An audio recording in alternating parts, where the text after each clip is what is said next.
सातारा लोकसभा मतदारसंघातील महायुतीचे उमेदवार खासदार उदयनराजे भोसले यांचा आज अर्ज भरण्याचा दिवस आहे आणि या ठिकाणी आज सध्या आपण गांधी मैदान परिसरात आहोत।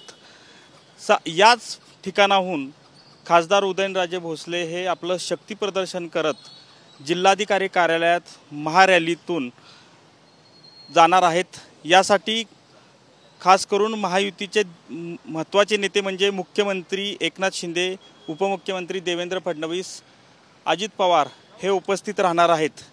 खरं तर महायुतीच्या वतीनं खासदार उदयनराजे भोसलेंची उमेदवारीची घोषणा जी आहे ती घोषणा होण्यात विलंब झाला होता। मात्र आता आज या अर्ज भरण्याचा महायुतीचा मुख्य दिवस असल्यामुळे मोठ्या संख्येनं या ठिकाणी कार्यकर्ते जे आहेत ते आज गांधी मैदानावर या ठिकाणी दाखल होणार आहेत आणि या ठिकाणाहून भव्य असं शक्ती प्रदर्शन करण्यात येणार आहे। यासाठी सातारा जिल्ह्यातील स्थानिक भाजप असतील किंवा त्यांचे इतर पक्ष जे आहेत ते देखील या ठिकाणी उपस्थित राहणार आहेत आणि मोठं शक्ती प्रदर्शन या ठिकाणाहून केलं जाणार आहे। कॅमेरामन सुशांतसह संतोष नालाडे, TV9 मराठी, सातारा।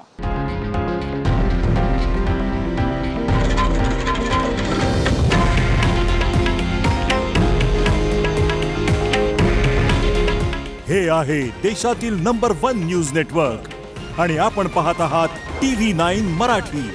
काळजी तुमची, हित महाराष्ट्राचं।